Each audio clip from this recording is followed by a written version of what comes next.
지난주에 하나님의 자녀의 소망 이런 제목으로 하나님의 말씀을 드렸습니다. 오늘도 하나님의 자녀에 대해서 두 번째로 말씀을 나눌까 합니다. 지난주는 하나님의 자녀에 대해서 말씀을 나누면서 우리가 어떤 것을 상고했습니까?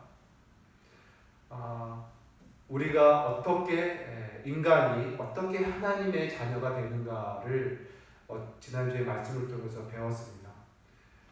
인간이 하나님의 자녀가 될 수 있는 방법은 인간이 하나님처럼 변화되어서 하나님의 자녀가 되는 것이 아니라 하나님의 아들께서 우리 인간으로 이 땅에 오셔서 인간들과 같은 형제가 되심으로 우리 사람들이 사람의 상태에서 하나님의 자녀의 지위와 권능을 얻을 수 있게 되었다라고 말씀드렸죠. 그것이 바로 성육신의 은혜라고 우리는 말씀을 나눴습니다. 성육신의 은혜 중에 그 복락 중에 하나가 우리가 인간의 상태에서 하나님의 자녀가 되는 것, 그것입니다. 그러면서 나눴던 말씀이 그러면 우리가 이 하나님의 자녀가 된 우리가 이제 이 땅에서 그 하나님의 자녀들은 어떻게 실감하며 사는가에 대한 이야기였습니다. 많은 사람들이 자신이 하나님의 자녀라고 해서 이것을 실감해야 되는데 실감하는 방법을 주로 하나님의 자녀의 권세를 사용하여 자신의 삶의 문제를 해결하고 능력과 기적을 행하고 또 아무 어려움과 고난 없는 아주 형통한 인생을 믿음으로 하나님의 자녀의 권세를 사용하면서 살아가는 것으로 하나님의 자녀됨을 실감하는 것이다라고 이렇게 여기는 경향이 있다라고 했습니다. 그러나 그렇게 하나님의 자녀됨을 확인하려고 하고 실감하려고 했다가는 도리어 무엇을 경험합니까? 낙심을 경험하죠. 왜냐, 그 이유 중에 하나가 우리는 여전히 아직까지 연약 가운데 있어서 완전하게 죄를 떨쳐버리지 못하고 또 시험에 빠져 넘어지고 실족하는 경우가 많이 있잖아요. 그러다 보니 하나님의 자녀로서 자신의 그 허물있음을 보고 낙담하게 됩니다. 뿐만 아니라 성경에서 나온 대로 세상이 우리를 알아주지 않는다는 거예요. 세상이 우리가 하나님의 자녀라는 사실을 알지 못한다. 이유가 뭐냐? 세상이 하나님을 모르기 때문에. 그래서 이 세상을 살아가는 우리는 비록 하나님의 자녀이나 우리가 하나님의 자녀임을 알아주지 못하는 세상에서 살다 보니 주눅들 수밖에 없고 대접을 못 받고 있는 거죠. 뿐만 아니라 우리 스스로도 연약 가운데 있기 때문에 하나님의 자녀의 권능과 권세를 실천하고 활용하고 그것을 어떻게 경험해 보려고 하다가는 오히려 더 낙담하게 된다라는 거죠. 그래서 사도 요한이 이 하나님의 자녀다라고 말하면서 우리에게 하고 싶은 이야기가 뭐냐면 너희는 지금 하나님의 자녀다. 그러나 아직 너희의 하나님의 자녀의 형상이 나타나지 아니하였다. 이렇게 말씀하죠. 우리가 읽었던 본문 말씀 3절, 2절이 그 말씀을 이야기하지 않습니까? 사랑하는 자들아, 우리가 지금은 하나님의 자녀라. 그러나 장래에 어떻게 될지 아직 나타나지 아니하였다. 이러면서 결국 사도 요한이 말하고 싶은 이야기는 뭐냐면 너희는 하나님의 자녀가 분명하다.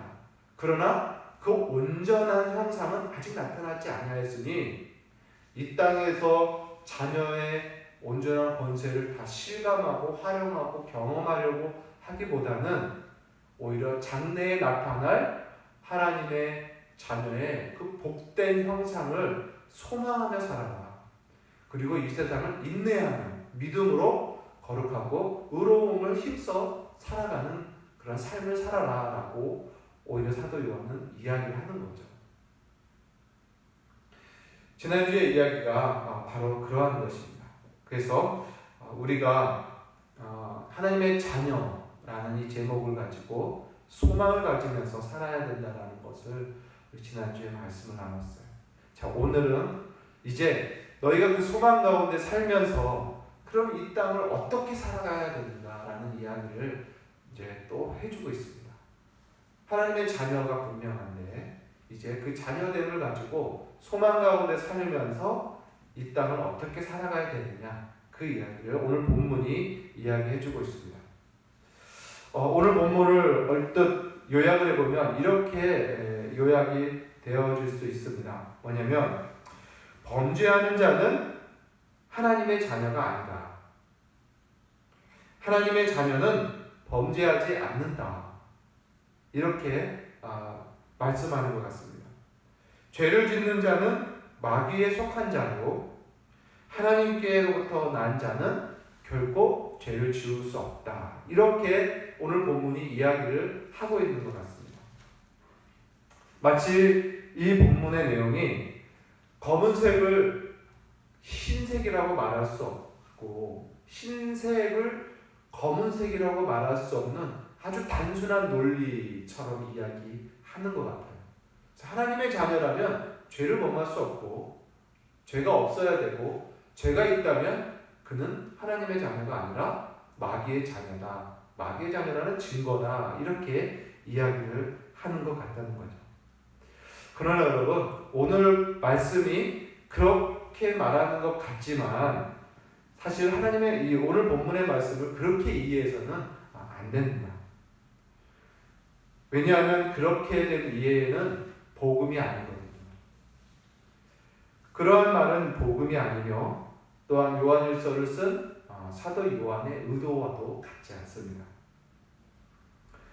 왜냐하면 사도 요한이 이 요한일서 서신 그 1장에 우리가 이전에 봤잖아요. 1장에 이미 뭐라고 말씀하셨냐면 1장 8절에 보면 이렇게 말합니다. 너희가 만일 죄가 없다고 말하면 스스로 속이고 또 진리가 그 속에 없는 자라. 이렇게 말합니다. 또 10절에는 너희가 만일 범죄하지 않았다고 말하면 하나님을 거짓말하는 이로 만드는 것이다. 그러니까 스스로 죄 없다는 자는 거짓말하는 것이고 또 죄가 없다라고 말하면 하나님을 거짓말쟁이로 만드는 것이다. 이렇게 이야기를 하는 거죠. 그래서 오히려 자신의 죄를 자백하면 의로우시고 진실하신 하나님이 우리의 죄를 사하시고 우리 모든 불의에서 우리를 깨끗하게 하실 것이다. 이렇게 오히려 말씀을 하고 계신다는 거예요. 즉 하나님의 자녀인 너희가 죄 없다고 말할 수 없다. 이 이야기를 하는 것입니다. 하나님의 자녀인 너희라도 죄 없다고 말해서는 안 된다. 오히려 진실하게 너희의 죄를 고백하고 회개해라. 그러면 진실하시고 의로우신 하나님이 너희 죄를 깨끗하게 하실 거고 너희를 모든 불의에서 깨끗하게 용서하시고 깨끗하게 해주실 것이다 라고 이야기를 하시는 거죠. 그러므로 오늘 본문을 하나님의 자녀는 어떤 죄도 지을 수 없다. 또는 죄를 지은 자는 마귀의 자녀다 라고 이렇게 이해해서는 안 된다는 거죠. 그러면 오늘 본문을 우리가 어떻게 이해해야 되는가 라는 거죠. 먼저 4절을 보겠습니다. 우리가 읽었던 4절. 죄를 짓는 자마다 불법을 행하나니 죄는 불법이라.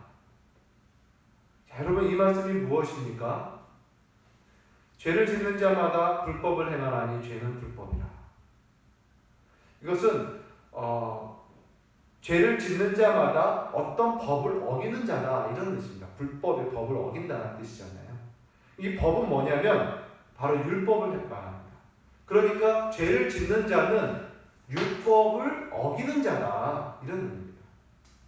그러니 모든 죄는 율법을 어기는 것이요 그러므로 죄는 율법의 저주 아래에 있는 것이다 이렇게 이야기를 하는 것입니다. 그러니 여러분 이 말씀은 마치 이와 같아요. 로마서 3장 23절에 보면 여러분 잘 기억날 겁니다. 모든 사람이 죄를 범하였음에 하나님의 영광에 이르지 못하더니 라는 이런 말씀과 동일한 의미인 거예요. 4절을 죄는 짓는 자마다 율법을 어기는 것이요 그러므로 죄 짓는 자는 율법의 저주 아래 있는 것이다. 이런 선포를 말하는 겁니다. 한마디로 죄를 짓는 자는 죄 아래 갇혀 있고 그 죄의 정죄와 저주 아래 갇혀 있다라는 것을 선언하는 이야기입니다. 로마서 말씀처럼 모든 인간은 죄를 범하였으니 하나님의 영광에 이르지 못하더니라는 그런 인간의 비참함을 선언하는 것과 같은 의미예요. 그리고 5절은 무엇입니까? 4절에 그렇게 인간의 죄 아래에 있는 인간의 비참함을 선포하기 위해 그러나 그가 우리 죄를 없애려고 나타나신 것을 너희가 아나니 그에게는 죄가 없느니라. 이 말씀은 뭡니까? 아까 로마서 3장 23절 말씀을 보았지만 24절 말씀은 뭐예요? 24절이 그리스도 예수 안에 있는 속량으로 말미암아 하나님의 은혜로 값없이 의롭다 하심을 너희가 받았느니라. 이렇게 말하잖아요. 모든 사람이 죄를 범하였음에 하나님의 영광에 이르지 못하더니 그리스도 예수 안에 있는 속량으로 말미암아 너희가 은혜로 값없이 의롭다 하심을 받았느니라. 이 로마서 3장 23절과 24절의 말씀과 동일한 의미를 하고 있는 거예요. 곧 모든 세상이 죄 아래 갇혔으나 그리스도께서 오셔서 우리의 죄를 없이 하시려고 나타나셨다. 이렇게 이야기하는 거예요. 그러므로 오늘 이 5절 말씀, 4절과 5절의 말씀을 보면 이것은 그리스도 예수의 복음을 이야기하는 거죠. 죄의 종으로 범죄하며 죄에 끌려다니며 범죄하며 사는 인간, 영원한 정죄 아래서 영원한 멸망과 심판을 담보하고 있는 그 비참한 인간을 위하여 하나님의 아들 예수 그리스도께서 그 모든 죄를 없애려고 이 땅에 오셨다. 이 이야기를 하는 겁니다. 그래서 우리 지난주에 말씀을 나눴던 것처럼 오늘도 여기서 예수님의 성육신의 은혜를 한 번 더 이야기할 수 있어요. 지난주는 예수님이 하나님의 아들이신 예수님이 사람이 되신 성육신의 은혜의 복락 중에 하나가 아까 말한 대로 인간인 우리를 그대로 하나님의 자녀 삼기 위해서 하나님의 아들이 인간으로 오신 것을 말했죠. 오늘은 하나님의 아들께서 또 사람으로 오신 그 복락 중에 하나가 무엇이냐, 그것을 오늘 또 이야기를 하는데 바로 우리 인간의 죄를 없애기 위해서 오셨다는 겁니다. 여러분, 하나님은 공의로우신 분이십니다. 그래서 이 죄를 그냥 없다라고 말할 수 없죠. 죄 없다라고 하실 수 없는 분입니다. 죄는 반드시 심판을 하시며 죄의 값을 반드시 물으시는 공의로우신 하나님이십니다. 그래서 성경에 죄의 싹슨, 죄의 값은 사망이요 이렇게 말해요. 그러니까 죄에 대한 공의로운 하나님의 심판은 사망입니다. 또한 피 흘림이 없이는 사하심이 없느니라라는 히브리 말씀처럼 이것은 무슨 말씀입니까? 곧 죽음으로만이 죄 사함이 끝난다라는 것을 의미하는 거예요. 그래서 죄인에게 있어서 하나님의 공의로운 판정은 바로 사망, 죽음입니다. 그래서 죄를 범한 모든 인간은 하나님 앞에서 죽음이라는 그 심판을 통하여 죄의 사함, 죄가 다 사해지는 또 멸해지는 값을 치르는 그러한 일을 해야 되는 겁니다. 그러나 하나님께서는 그 죄인들을 사랑하셔서 사망으로 이끌지 아니하시고 사랑하는 독생자 성자 하나님을 사람으로 보내셔서 사람들의 죄를 그 사람으로 오신 예수님에게 다 담당하시는 거예요. 다 담당시키시고 십자가에서 모든 인류의 죄의 값인 사망, 죽음을 십자가에서 선포하시는 거죠. 그래서 예수님께서는 십자가에서 죄의 값으로 죽으신 것입니다. 죄가 없으신 그분이 죄인처럼 모든 죄의 값을 담당하신 거죠. 그 고통과 그 비참함이 너무 커서 예수님 또한, 죄가 없으신 예수님 또한 십자가를 지시기 전에 3번이나 하나님 앞에 간구할 정도로 무서운 심판을 예수님께서 받으신 것입니다. 그래서 이 성육신의 은혜의 복락 중에 하나가 무엇이냐면 바로 인간의 죄를 없애하시기 위하여 하나님의 아들이 인간으로 오셨다라는 것. 예수님이 사람으로 오시기 전에는 어떻게 죄사함의 용서를 받았었냐면 동물의 피로, 양의 피로 죄사함을 우리 받았었잖아요. 그러나 그 죄사함은 불완전한 것입니다. 영원한 효력이 없는 거죠. 그래서 때가 되매 하나님께서 아들을 사람으로 보내서 화목 제물로 십자가에서 죽이시고 그 피로 말미암아 그 피를 보시고 사람의 모든 죄를 다 용서하시고 모든 심판을 끝내신 것입니다. 그래서 오늘 5절에 그가 우리 죄를 없애려고 이렇게 표현합니다. 없애려고 사람으로 이 땅에 오셨다. 이 이야기를 하시는 거예요. 그러면 여기서 예수님이 없애신 이 죄가 무엇인가를 봐야 돼요. 예수님께서 없애신 죄.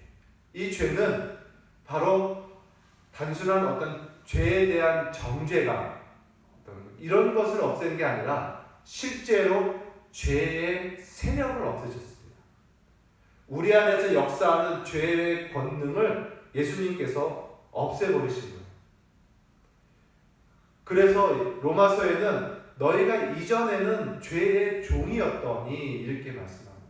이 뭐냐면 죄의 권세가 나를 주장해서 끌고 다니기 때문에 나는 죄의 노예여서 거부할 수 없는 거예요. 죄를 거부할 수 없이 지울 수밖에 없는 겁니다. 그러나 이제는 그리스도 예수의 속량으로 말미암아 너희가 죄의 종이 아니라 뭐요? 의의 종이 되었나니 이렇게 말해요. 이 말이 뭐냐면 이제 우리는 더 이상 죄에게 끌려다니지 않는 존재가 되었다는 거예요. 마귀로부터 자유케 되었고 죄의 권세로부터 우리는 해방이 되었다는 거예요. 동시에 우리가 지은 모든 죄의 죄책, 그 책임, 거기서도 주님께서는 우리를 자유케 하셨어요. 주님이 다 담당하셨기 때문에, 죄를 다 받으셨기 때문에, 죄값을 받으셨기 때문에 더 이상 우리는 그 죄책감을 가질 필요가 없는 겁니다. 세 번째로 그 죄가 주는 저주가 있습니다.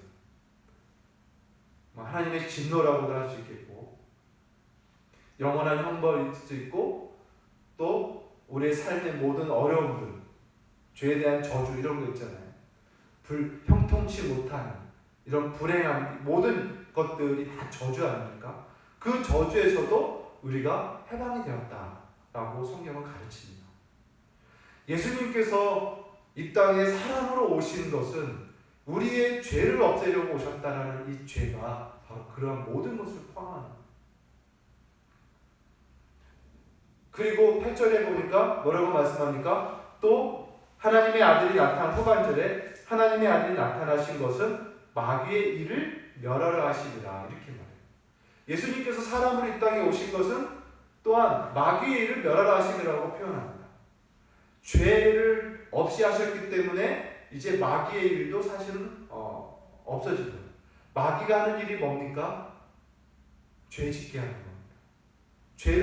우리를 끊임없이 죄의 노예로 삼고 우리를 죄에 예속되게 하면서 죄책감에 빠져서 결국 비참함에 빠뜨리게 하는 이런 유혹, 거짓말과 범죄하게 만드는 유혹의 일을 이 마귀가 하는 거예요.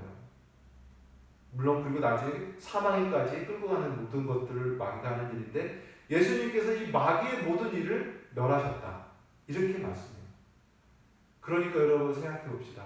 예수로 말미암아 이제 저와 여러분은 죄에서 해방이 된 거예요. 죄의 권능, 그 죄책감, 그 다음에 죄에서 오는 저주로부터 완전히 해방이 되었어요. 뿐만 아니라 더 이상 마귀의 손에서도 우리는 벗어났습니다. 이것이 구원이요? 이것이 하나님의 자녀의 놀라운 모습이에요. 사도 요한은 지금 그 얘기를 우리에게 하고 싶은 것입니다. 하고 있는 거죠. 이처럼 예수님의 이 성육신의 은혜, 이 은혜로 말미암아 저와 여러분이 놀라운 구속의 은혜를 받았다, 이 이야기를 하는 겁니다. 그러므로 여러분, 이제 우리가 이해해야 할 이 구원에 대해서 한번 생각해봐요. 우리가 받은 구원이 도대체 무엇입니까? 여러분, 우리가 예수를 믿음으로 거듭났다라고 할 때, 성령으로 거듭났다라고 할 때, 그 성령으로 거듭난 것이 과연 무엇입니까? 또 오늘 말씀의 제목처럼 우리가 하나님의 자녀다라고 말할 때 그 실상이 무엇이냐는 거예요. 하나님의 자녀가 어떻게 이해되냐는 거예요. 여러분, 우리의 구원, 우리가 받은 거듭남, 우리가 하나님의 자녀가 되었다라는 거, 여러분 단순히 문서상으로만 해당되는 그런 것처럼 보는 것이 아닙니다. 그래서 표면상 구원, 표면상 하나님의 자녀라고 호칭에만 그렇게 부르는 차원이 아니라는 겁니다. 우리가 받은 구원과 하나님의 자녀의 실상의 모습은 좀 전에 말한 대로 죄가 없는, 죄에서 해방된 그러한 존재가 하나님의 자녀의 모습입니다. 이제 우리는 죄의 권세 아래 있지 않고 하나님의 거룩한 권세 아래, 하나님의 영, 성령의 권세 아래에 있는 것입니다. 이제 우리 안에는 거룩한 성령이 있어서 전에도 보았지만 이 성령이 우리의 기름 부음이 되어서 우리를 모든 진리로 인도하십니다. 그래서 이 성령이 우리를 날마다 거룩하게 성화시켜가고 의롭게 우리의 삶을 이끌어 가신다라는 거예요. 그래서 이처럼 분명하게 예수 그리스도의 구속으로 말미암아 거듭나고 하나님의 자녀가 된 신자는 이제 더 이상 이 안에 성령으로 인해서 더 이상 죄에 계속해서 머물 수 없다. 계속 죄를 지을 수 없다라고 성경은 말하는 거예요. 오늘 우리가 읽었던 그 말씀이죠. 본문을 아까 맨 처음에 어떻게 한다고 했습니까? 죄를 짓는 자는 하나님의 자녀가 아니다. 하나님의 자녀는 죄를 지을 수 없다. 이렇게 너무 단순한 논리로 이렇게 이해를 할 수 있다고 했는데 그러면 안 된다고 했죠. 이것은 복음이 아니라고 했습니다. 그러므로 오늘 본문은 어떻게 이해하냐면 죄를 짓는 자마다 마귀에게 속한 자니 8절에 보니까 또 6절에는 그의 안에 거하는 자마다 범죄하지 아니하나니 범죄하는 자마다 그를 보지도 못하였고 그를 알지도 못하였느니라 이렇게 말씀하죠. 또 9절에 하나님께로부터 난 자마다 죄를 짓지 아니하나니 이는 하나님의 씨가 그 속에 거함이요. 또 그도 범죄하지 못할 것은 하나님께로 났습니다. 이 모든 말씀들, 범죄할 수 없다, 범죄하지 아니한다, 이 모든 말씀은 바로 뭐냐면 계속해서 범죄 가운데 머물 수 없다, 이런 의미입니다. 하나님의 씨가 있는 사람, 성령으로 거듭난 사람은 계속해서 이전처럼 죄의 즐거움에 빠지고 죄 안에 주저앉아 죄를 짓는 자로서 살 수 없다라는 것을 이야기하는 거예요. 왜요? 우리 안에 있는 거룩한 성령이 그렇게 우리를 내버려 두지 않아요. 그래서 하나님께로부터 난 자들마다 계속해서 범죄할 수 없나니 이런 의미입니다.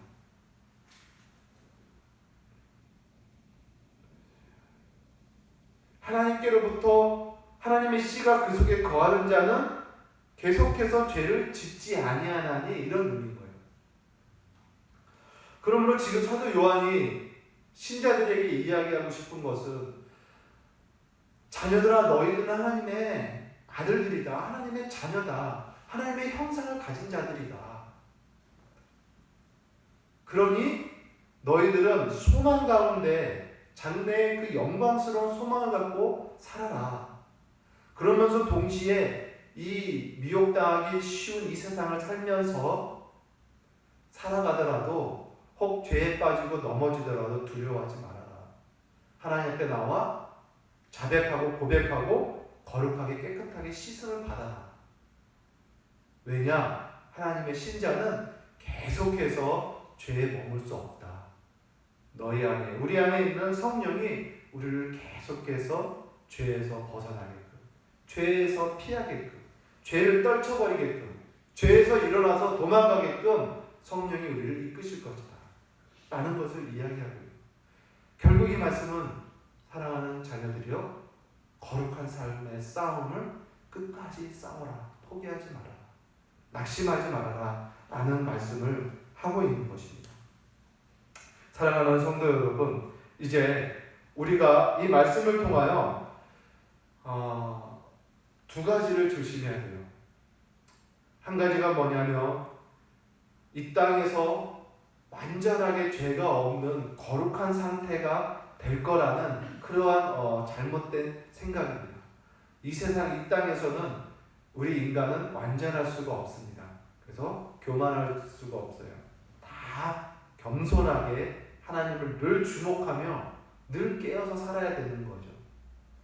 두 번째로 조심해야 될 게 뭐냐면 이 땅에서는 어차피 완전할 수 없으니 막 살아도 되겠다. 크게 그렇게 긴장하며 크게 주의하며 살 필요가 없겠구나라는 마치 그런 망령된 생각을 갖는다는 거예요. 그것 또한 잘못된 것입니다. 이 두 가지 모든 사상이 다 오늘 성경에서 다 저촉되는 거예요.